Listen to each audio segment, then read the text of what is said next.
We do it live. You see this Fuck Jerry thing where it says Merry Pringles, and the person's just like, how is this the pun? You could have said Pringle Bells or Merry Christmas, you stupid motherfuckers. I also saw one, it's just like, why isn't it Chris Pringle? It's really... Yep.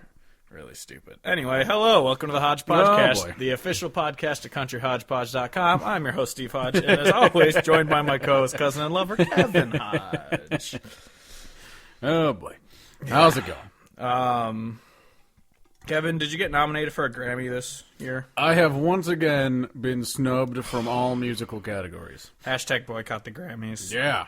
Grammy so not me. Hodge. Grammy so not Hodge. Yeah. That's going to trend on Twitter, probably. Yeah, after we tweet it out with our bots.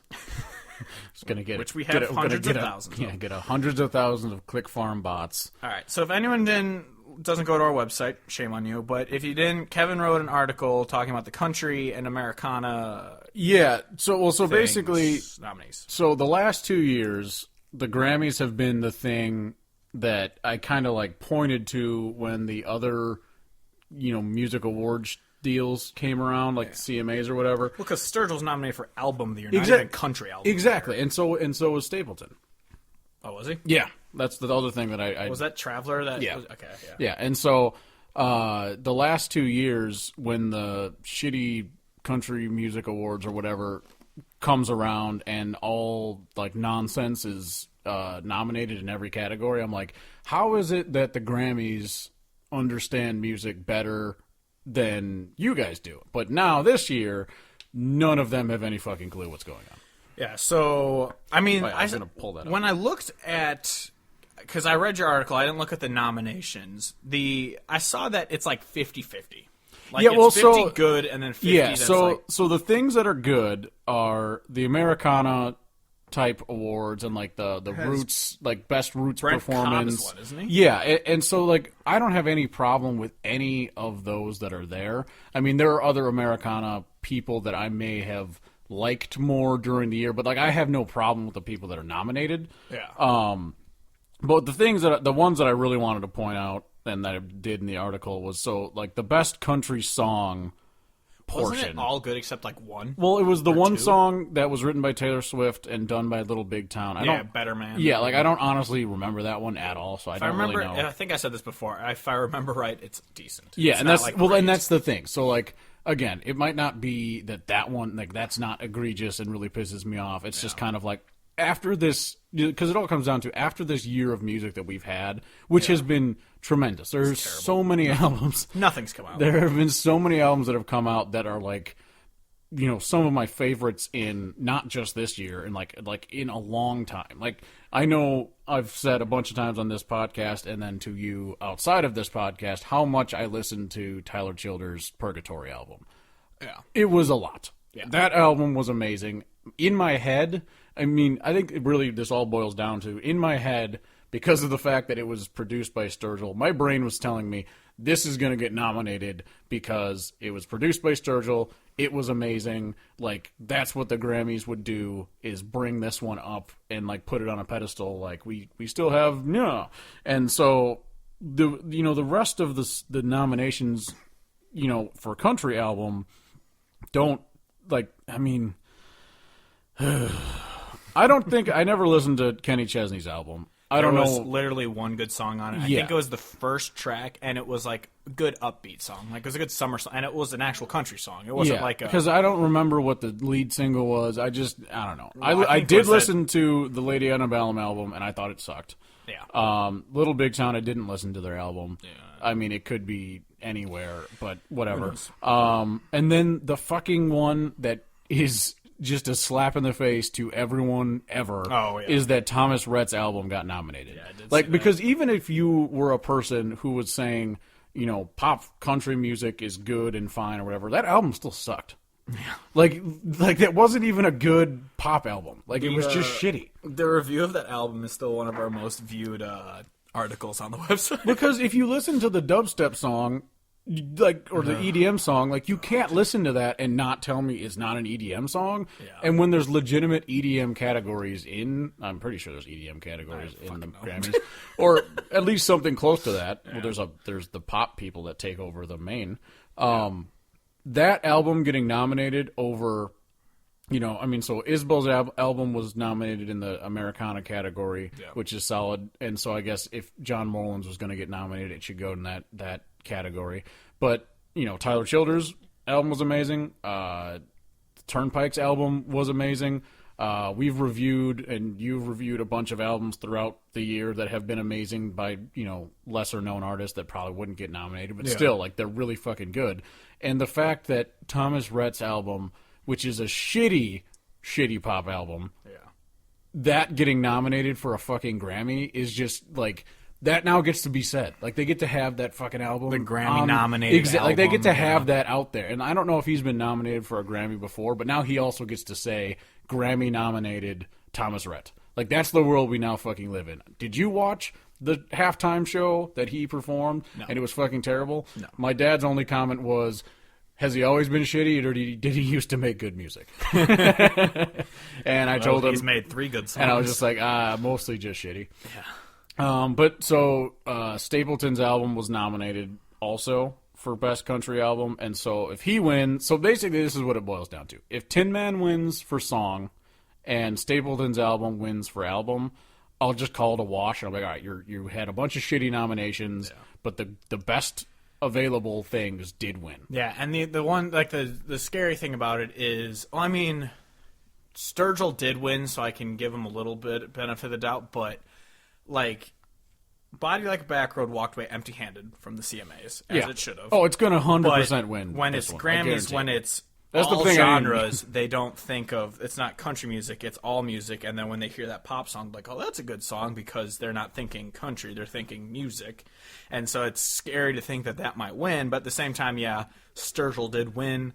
Yeah, so... well, and so I didn't even mention in my anger that Body Like a Back Road is one of the fucking songs that's nominated, which of course it would be. Like, I mean, this is the year of piss me off all year, so of course it was going to happen. Yeah. But how, of all the great music that we've had this year, how can that be included? One, as a country song, because we've beaten that dead horse, and 2, just fuck that song. Yeah, I don't know. We'll see, I guess. I mean, I'm not going to lose any sleep on whoever wins. So. Oh, yeah, no, I haven't watched the Grammys as long as I haven't watched any of the other award shows because I just don't care. I don't think I've ever watched the Grammys. Last time I remember watching the Grammys was when I was much younger, and I watched one time when Eminem performed.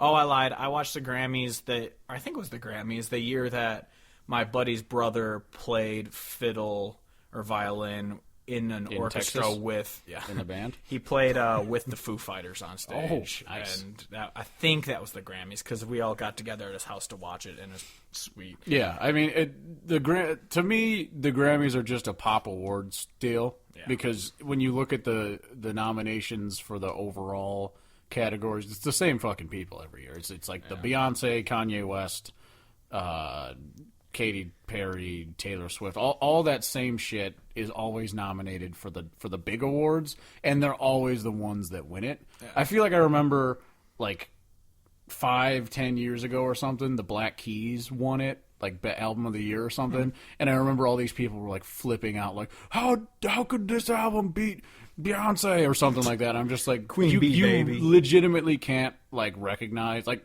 I don't listen to the Black Keys that often, so I can't totally speak on all their deal, but I do know that they're good at what they do. So if you can't, like, reconcile and understand, a band making actual good music with instruments, and you get all pissed off about it, like, that is what's wrong with the Grammys in my mind. Yeah, I don't care. It just makes me angry. Yeah, I know. Anyway, so I don't think we have anything else to say. Oh wait, actually, one thing we don't need to get into it, but I don't know if I just misread a headline. Did it say that It was like a diversity win that no white people were nominated for like artist of the year or something like that, or album of the year. I saw an article that was not. It wasn't from that corner. From I mean, I guarantee there are people that have articles out there that are just like, "Win for America, white people fuck off." I'm sure that's in there somewhere. But the article I saw was just talking about how it's very clear that diversity was their like focus because of the fact that it's something like of the main like broad categories. There's like 3 white acts are included in like the top 3 categories or some shit like that. And I don't think that should matter at all. Yeah, because like nothing about your skin color has anything to do with your ability to make music. It's just funny to think that people are like, diversity win, no white people. It's like, okay, whatever. Anyway, yeah, but I guarantee there's a bunch of articles out there from the perspective of go Grammys. Yeah, probably. Oscar's so white. So this, I guarantee the Oscar nominations this year are not so white.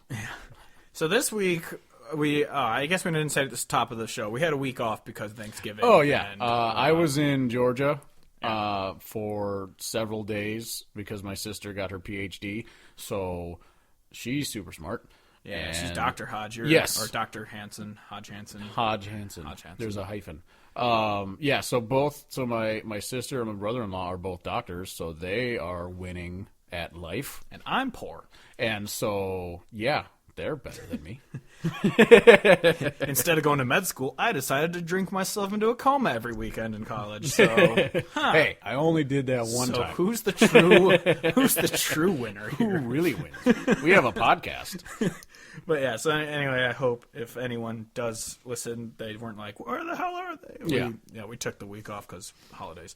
Yeah, so congratulate my sister if you ever see her, which I don't know if anyone who's listening other than Isaac and my family will see her.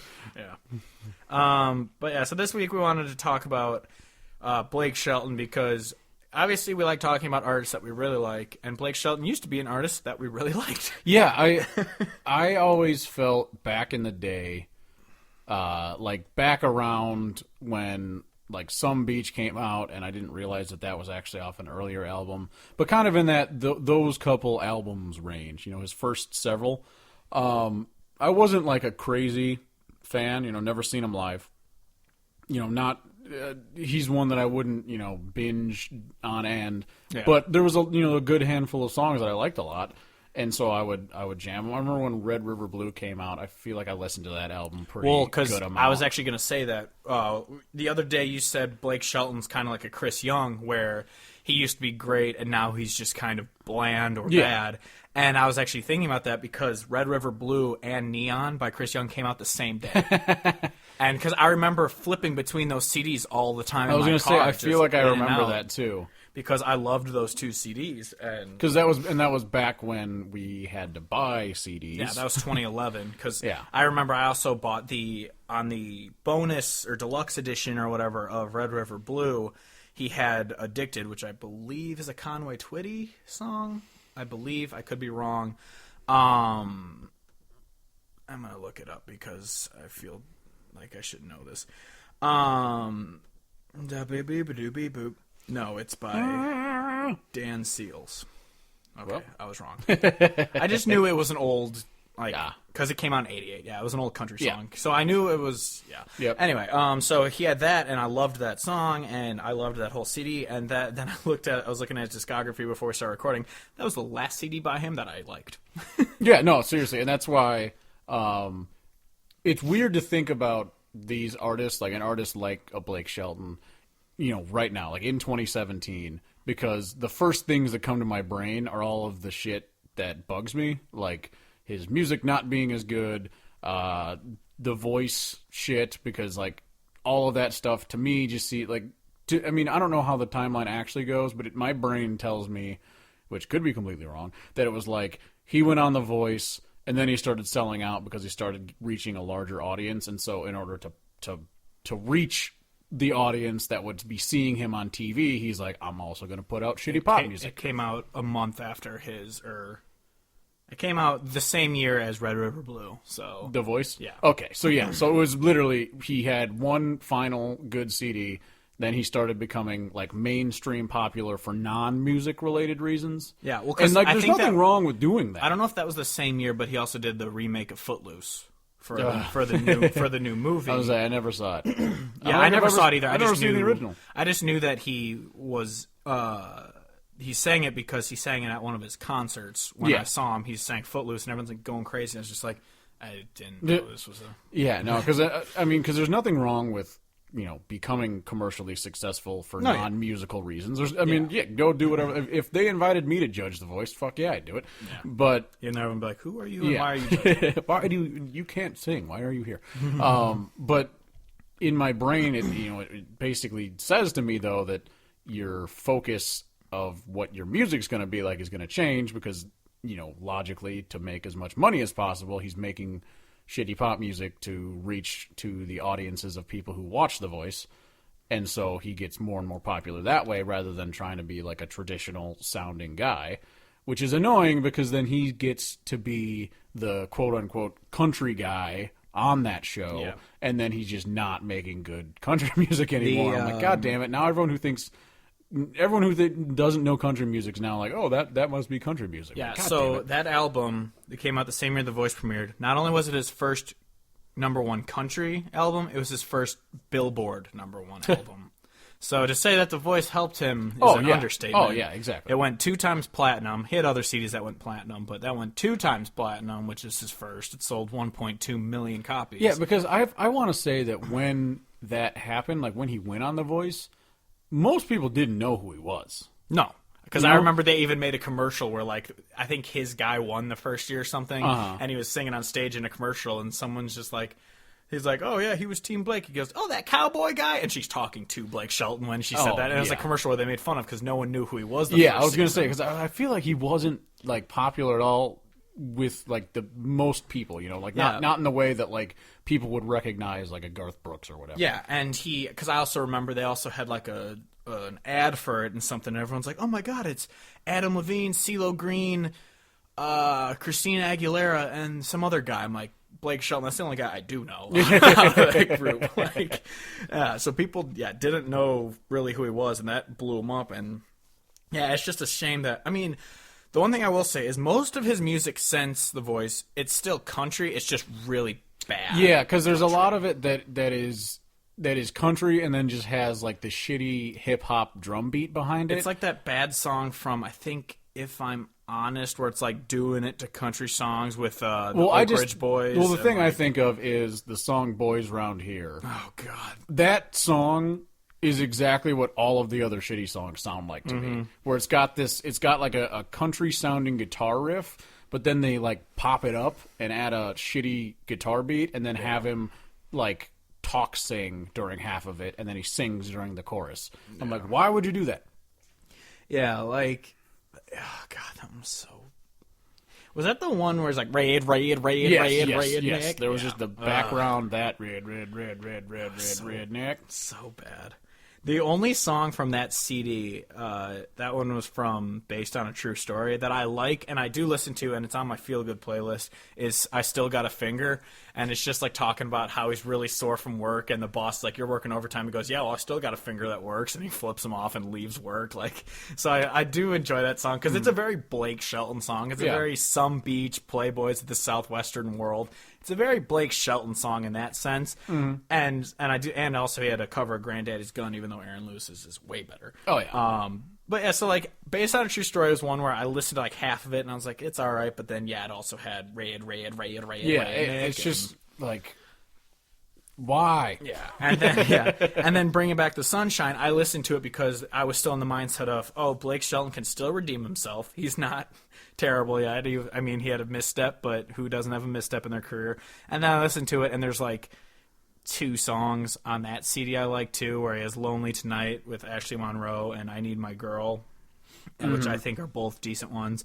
But then, If I'm Honest and Texoma Shore are just both just bad. Like, I'll Name the Dogs is one of the stupidest fucking songs. Oh my God. I had not listened to that song until today when I was just checking it out, and I was blown away by the stupidness. Who would agree to that compromise? Yeah. You can name the kids and I'll name the dogs? Yeah. Like, And What? It's such a shame that I don't know if Blake Shelton is doing what his PR people, now that he's famous, are saying, hey, do this popular country. Probably. Because back with his first album, especially his first album, his self-titled one, he released Austin, which went number 1. Mm-hmm. And then back when it was Mullet Blake. Yeah, it was Mullet Blake, and he released Austin, which went number 1, and then he just kind of started fading, and he just goes, let me release Ol' Red. Let's make a music video for it. Yep. If I remember right, because I watched a documentary on him a few years ago, and it was really good. But he was like, let me release Ol' Red. If this one fails, just cut me from the label. Do that. But then Ol' Red is what kind of reignited him, and then he's kind of started becoming more and more popular. And then, obviously, now I think all of his fucking songs go number 1. But, so Some Beach went number 1, and then Home on Pure BS, which we'll talk about when we do our tops. Pure BS is by far my favorite album by him. It is so fucking good. And I remember reading the documentary. I'm tired. Watching the documentary and saying that one was just kind of, it didn't sell that well for him. And they said, and because I think he's going through his first divorce, and he was just really depressed recording it. And you could tell because a lot of songs on it are really depressing. Mm-hmm. And so he was just kind of going through a tough time, and so it didn't sell that well. And they were talking about, like, uh-oh, is he going to fall off the rails? And then, obviously, he released, like, Starting Fires and Red River Blue, and that reignited everything. But, yeah, Pure BS. And Hillbilly Bone. Hillbilly Bone, bone, bone, bone. Yeah. Speaking of which, he's coming to iWireless, or whatever the hell it's called now, the Mark. And he it used to be called the Mark, and then it was the iWireless. Now it's the Tax Slayer. Tax Slayer. You get your taxes done, and they play Slayer the whole time. Rain and Blood. But yeah, so he's coming there, and Trace Adkins is opening for him, because obviously they're going to sing Hillbilly Bone together. And I was like, I want to go because Carly Pearce and Trace Adkins are opening. And I want to go for that. The problem, though, is I bet those tickets are like $80 for shitty ones. Yeah. And I'm not paying $80 to go watch that and then just kind of like leave during Blake Shelton's set. Yeah. I mean, Blake Shelton, he'll sing some good ones, because obviously he'll play some of his older ones, but then obviously, he's going to play from his four newest ones, which are all not good. But then you also get the crowd for a pop country show. Yeah. All the people that probably are like me and work a 9-to-5 job, and then they're just like, all right, time to go to this public place and show how country I am by wearing like a cut-off flannel deal with jorts, wearing cowboy boots and all that shit. And just overdo it and then jam out to shitty songs. Yeah. I'm looking up the tickets right now because I want to. 52 are the cheapest. $52. Yeah, no, because the more that I've gone to see shows at other venues, like bar type venues, the more I've really come to appreciate the like $20 and less general admission ticket. Yeah, because I've seen so many $15 to get into a concert. I've seen so many artists for cheap that I just don't want to spend that much money just to see like a handful of things that I would like. It's just not worth it. Jesus, yeah, they're nosebleeds that are $52. Well, it's also because where we live, for anyone who's listening who doesn't know, we live in Iowa. We're out here, you know, when people don't come through that often, and so you get a lot of people out here that are like, oh shit, here's a show that I would want to go to, and then they, you know, demand skyrockets. But I don't care. Yeah.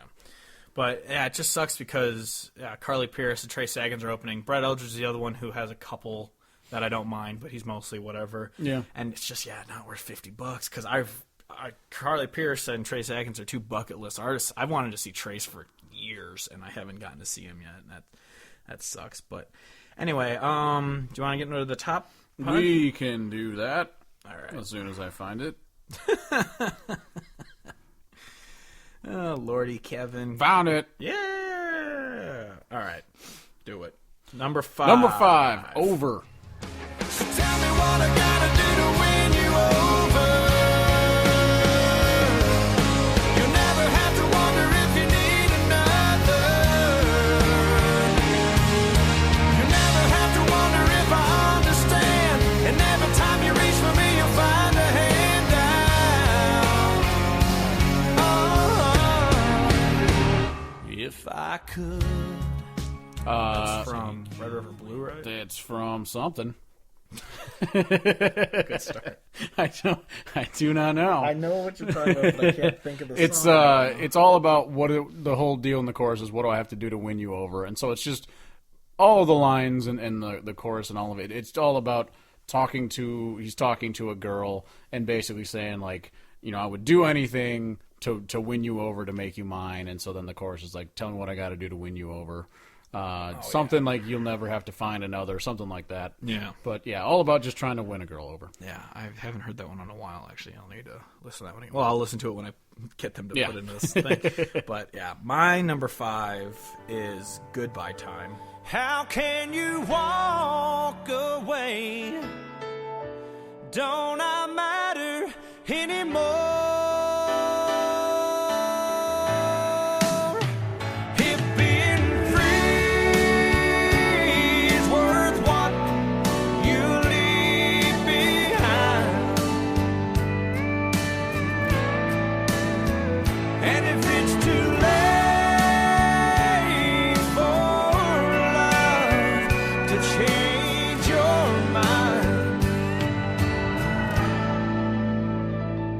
Goodbye time. It's from, I believe, the Barn and Grill. Couldn't tell you. One. Pretty much, it's just like he's talking to his significant other, and she's pretty much talking about walking away, and he just goes, well, so this is his first wife? Yeah. And it's pretty much like the chorus is, if being free is worth what you leave behind, and if it's too late for love to change your mind, then it's goodbye time. Like, pretty much it's just like, well, if you're done, I can't stop you, so it's goodbye time. And it's just really good, really sad, really classic country. Blake Shelton. What? Yeah. Nice. My number 4 is Home Sweet Home off of something. Home sweet home, I thank my lucky stars at night. I was raised down here and raised up right. Am I proud you got that right? Home sweet home, where a little bit goes a long way, where we shut her down on Sunday. I won't ever get too far away from home sweet home.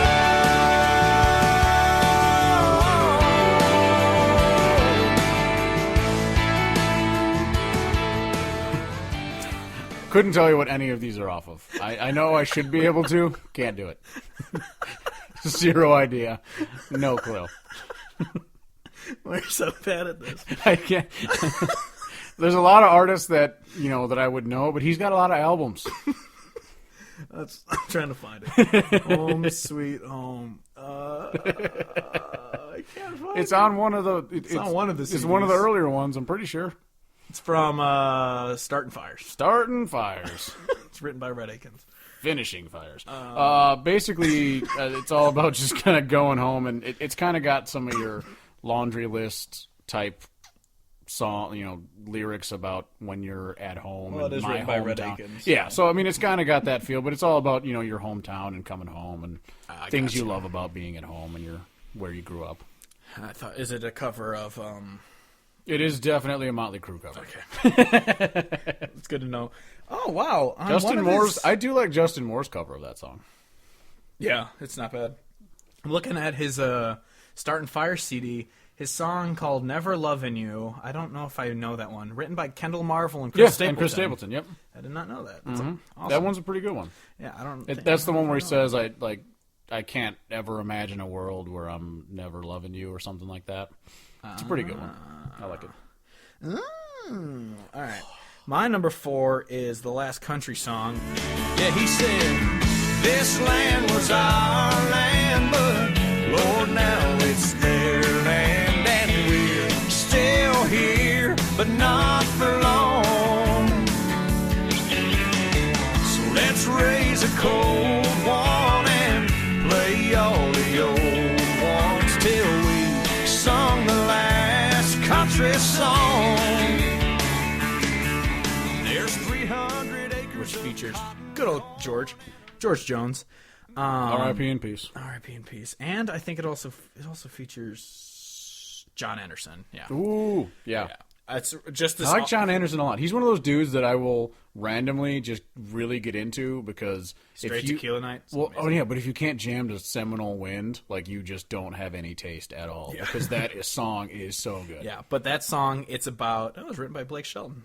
He has written some of his own songs, but pretty much it's just like how they're in this bar that's like the city is slowly kind of taking over the country, and they're in this like podunk bar that's about to get taken. Someone bought up the land, they're going to tear it down. So he goes, I'm not leaving till the last country song's played. Like, and it's just this awesome upbeat kind of country and song. I do like I like those kind of songs because like I was actually talking to you after I got back from my Thanksgiving break, but my hometown that I grew up in was a small town. It's still a small town, don't get me wrong. It was a couple thousand, but now it's a couple more thousand. Yeah, but every time I go back, there's just like more development. Like there was a lot of when I grew up, I would basically take a single turn and then go straight down one road for several miles, and then there's my high school. Yep. And it was just cornfield on both sides, like the whole way. Yep. Now there's so many neighborhoods and shit that have been developed. I'm just like, the fuck? Yeah. And so I do like songs like that because I think it's just kind of neat because, you know, where I grew up outside of Chicago is just growing. Yeah, definitely. All right, number three. My number three is I Don't Care. That's my number 3 also. What the fuck? And I came real close and almost lost my temper, but I bit my tongue, kept my cool, 'cause I remembered I don't care, she don't matter, I don't love her anymore, he can have her. I don't know why it slips my mind, I tell myself all the time, yes, I forgot again, for a second there, that I don't care. That one's written by Casey Beathard. Beathard. For anyone who is listening and has not heard us fuck that name up before, the name Beathard. Can anyone honestly read the name Beathard and not just read Beathard? Because I can't. Yeah. Legitimately, though, the first time, I've said this before on the previous podcast, but the first time I read it, I legitimately just thought it was Beathard. I said it because there's the artist Tucker Beathard. I remember you saying it very straight face. I'm just like, how are you doing that? Yeah, because I think I was talking about Country Thunder or something, and I was like, yeah, this guy, Tucker Beathard's going to be there, and you're just like, gave me this weird look. I was like, what? You go, it's Beathard. And I was like, oh. Yeah, like every time I read it, I read Beathard, but like I knew that it was Beathard. Anyway, I don't care. Yes, I fucking love this song. It's great.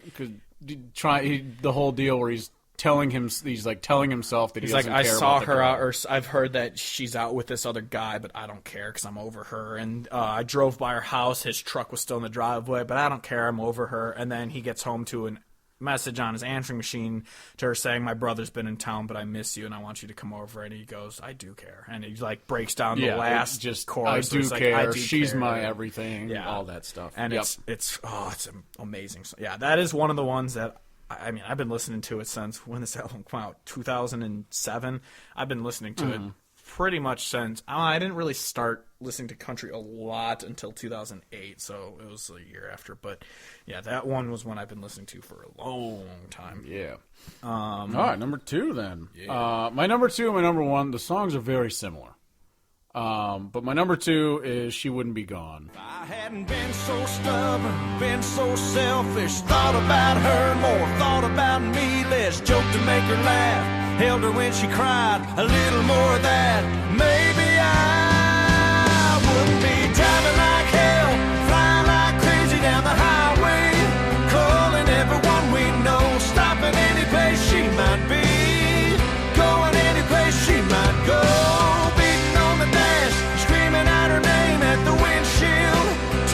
Soaking up my face, if I'd have loved her this much all along. Maybe, yeah.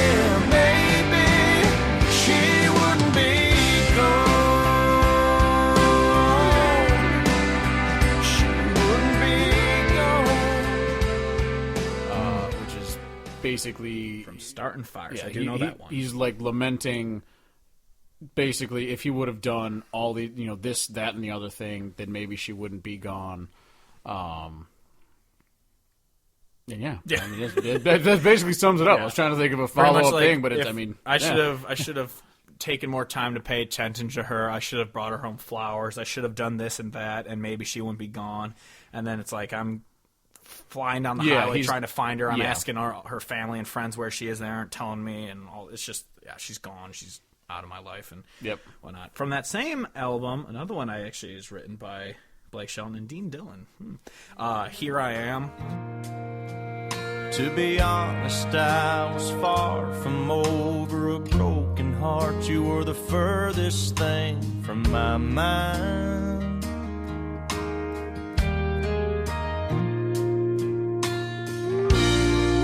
And it didn't seem to matter to you that I looked away when we were introduced. 'Cause you broke the ice with that killer smile, ordered us a drink and we talked a while, and I slowly started coming around. Now here I am. It's just this song about like a guy who's just not over his last girlfriend, but a friend sets him up on a date to go out with a different girl, and she's like, the whole time they were kind of on their first date. I mean, this is how I interpret it. I think this is how it is. Which everyone knows. I'm notoriously bad at picking up messages. But he... Wrong.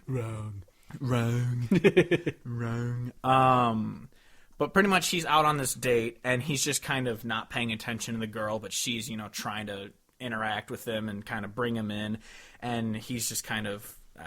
and then the chorus is kind of like, it took me a while to realize that girl's out of my life and it's you I want to be with. And so it's like after this time and finally here I am, like I'm here finally for you. And I like the line goes, and I slowly started coming around, now here I am. And so it's just this it's just this really nice song about a guy who thought he would never get over his last girlfriend, but then he met a girl who's even better. And even though he was reluctant at first to talk to her, he realizes that she's like perfect for him. And I do love that one. Number one, Kevin. Numero uno. What I wouldn't give. My number one is what?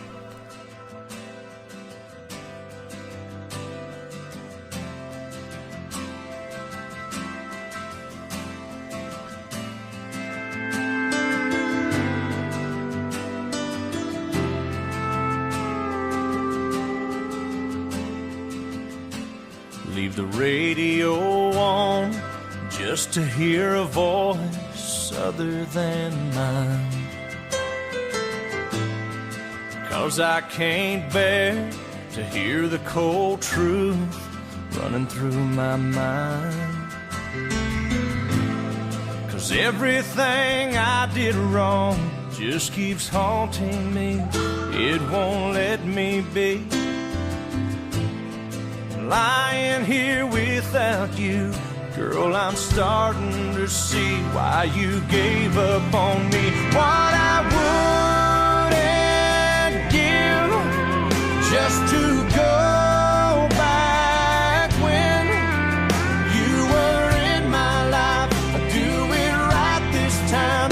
What I didn't do was give my whole heart to you, and that's why you're gone. I know I was wrong, and I'll never hold you again 'cause of what I wouldn't give.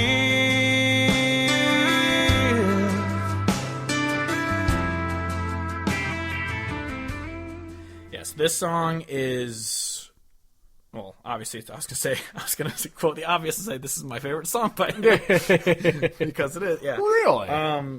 This song is just pretty much like like you said, it is pretty much like what she would. Yeah, and I would listen to these two like a lot together. Yeah, and it's pretty much just kind of like she's gone because of what I wouldn't give, and like what I wouldn't give is all this, pretty much care. Yeah, he's just like, well, I wouldn't give my whole heart to you, and yeah, shit like and that. so she's gone because of what I wouldn't give. And Yep. Yeah, this it's like so.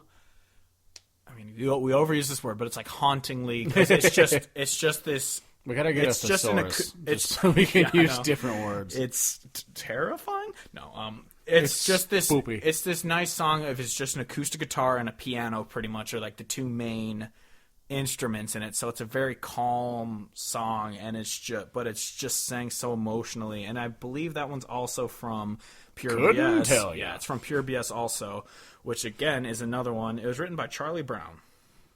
Okay. And the pumpkin? Mm-hmm. The Great Pumpkin, you fool. Whatever. But yeah, There's a pumpkin. but yeah, it's that this song I've listening to is because Pure BS was the first album I ever heard by Blake Shelton, because senior year of high school I had heard obviously Toby Keith and Alabama and Jimmy Buffett, because those are my dad's go-tos, and I heard them growing up. But then just this girl I knew my senior year, she kind of introduced me to a couple artists, and then obviously just avalanche from there. And now people get mad that the only thing I listen to is country music, and I don't give a shit because it's the best genre out there. Yeah, damn it. And this song was one that, so I've been listening to it for coming on like 10 years now. Like, I've obsessed with this song. And I think it's great. It's been on my heartfelt and heartbreak playlists for as long as those playlists have existed, and it's always sad because when Blake Shelton comes on, I don't even think about his new music. I'm just still into these old CDs that every time they come on, I'm just like, yeah, Blake Shelton, I love this. But then if you name me any of his songs from his new albums, I'm just like, fuck, fine. Yeah, and that's where I'm slightly different, because I just end up like legitimately forgetting how like artists have good music. Like like in my brain, I just think Blake Shelton, like all the shit that I've heard lately is bad, and so I just won't listen to it. And then it's good that we do this podcast, and it forces me to listen to a lot of these older artists. Because I know the same was with Dirks when we did that. You hadn't listened to Dirks in so long, and then you learn and remember just great songs. Yeah, exactly. By him. There's so many songs that are just really good. I'm like, I forgot that it even existed, because I basically, I mean, I know you know this, but I basically exclusively listen to like Texas Red Dirt Americana stuff nowadays, like basically all day, every day. And then I legitimately do forget about like Blake Shelton, because like when this was on the list, I was like, oh, Blake Shelton, we're gonna have to talk about how much he sucks. And then listening to the music, I went, oh yeah, I forgot that I have all these songs that I like. Forget that there's so many good ones. Before we move on from this, there was one I wanted to do honorable mention. I had it at number 10 on my list because it is one that I like. The song "Home," which is a Michael Bublé song. Michael Bublé song. Yeah, that one's on mine. But also, I included not only "Home," I included the one from his Christmas album, because Michael Bublé actually sings in it with him. Ooh.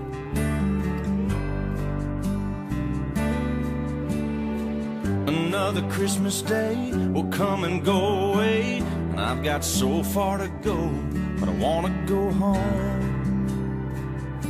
I need to go home. Maybe surrounded by strangers and Christmas lights, I shouldn't feel so alone, but I want to go home.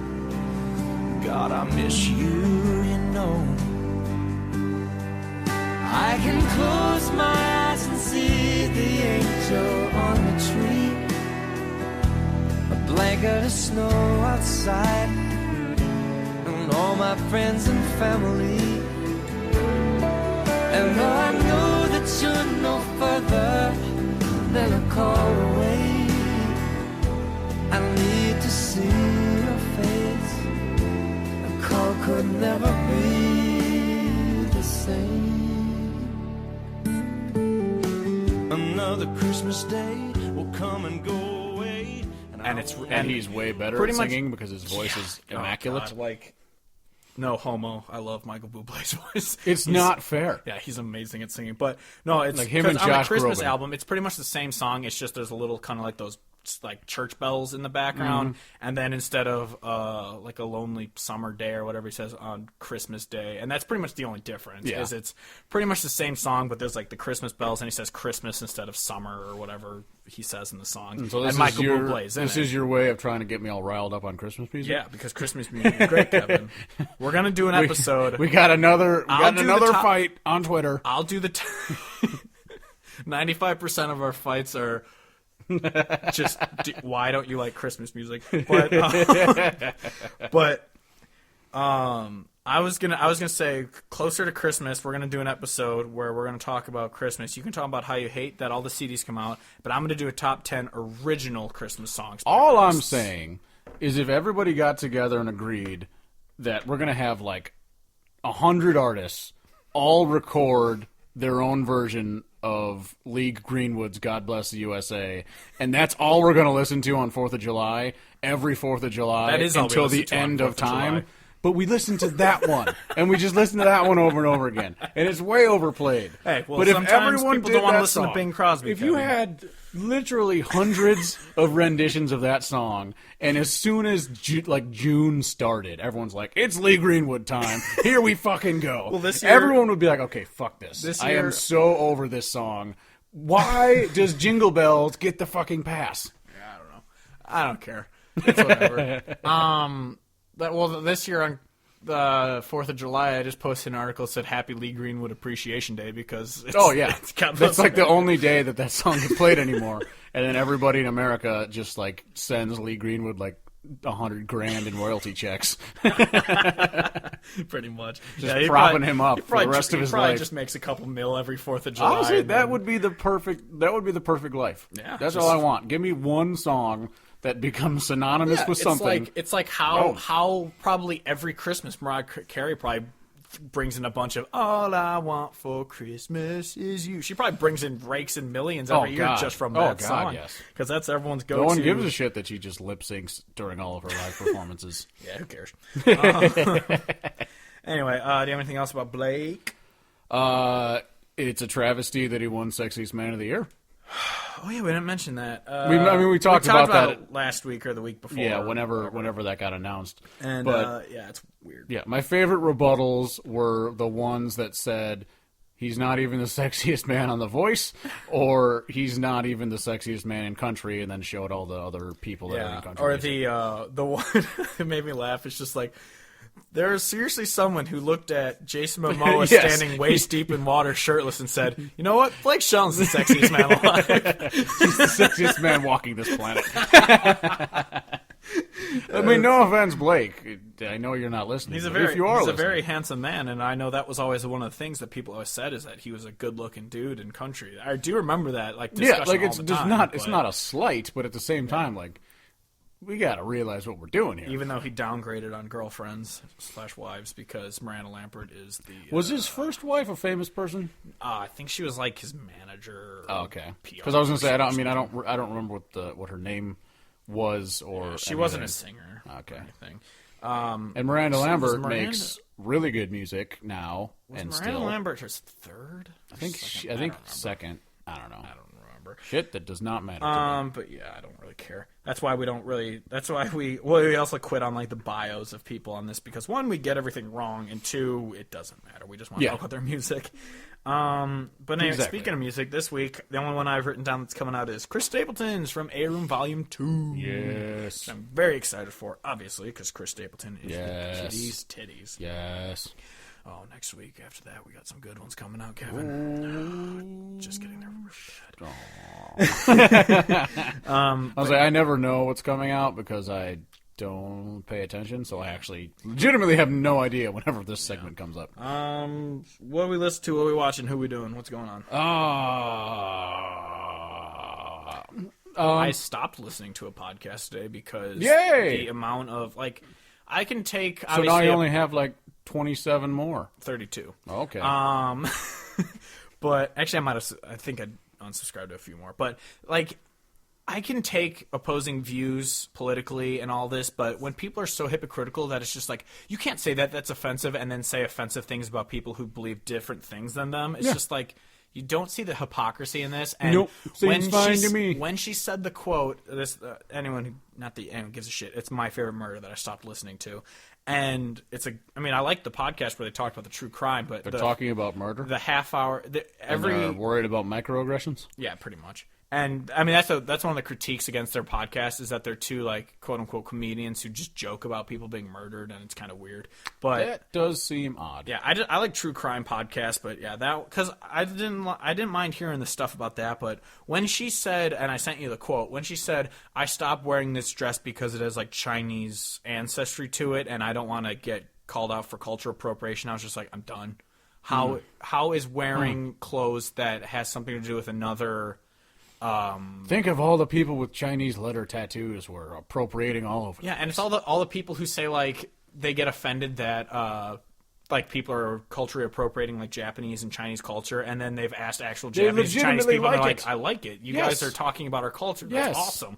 But it's the fucking fat white feminazis who are on Tumblr. What happened to like sharing? Yeah, no. Everyone's just like. Is everything in this world like a roller coaster where it's like we need to desegregate everything, and now we're on the up loop of we need to segregate everything again? Oh no, that's legitimately what it is, because I saw like some there was like a women's march and they kicked a woman out for having a cameraman with her as she was, and they were all yelling "No men allowed." I'm just like, if you took a picture of that, a video of that, and then put it next to the fucking dinguses that were fighting so that women couldn't vote, like, you know.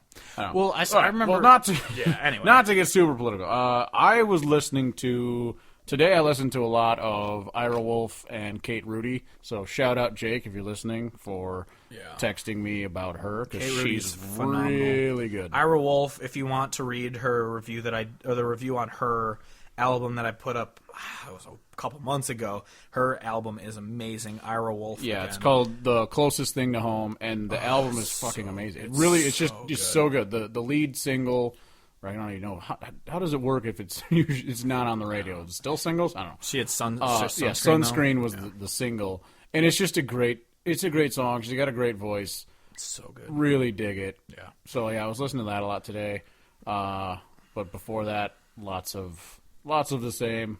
Coetzel, Parker McCollum. Yeah, I listened to Kate Rhudy's a few times through, and really good. It's so good. Yeah, I'm probably tomorrow. I'm gonna listen to Ira Wolf some more, because I haven't listened to that album a lot since I because obviously when I was reviewing it, I listened to it like 5 times through. Oh God, and yeah. I mean, it's hard to say that with such good music, but you kind of get burnt out on it when you have to listen to it over and over. So too much of a good thing is a bad thing, or whatever that phrase is, and.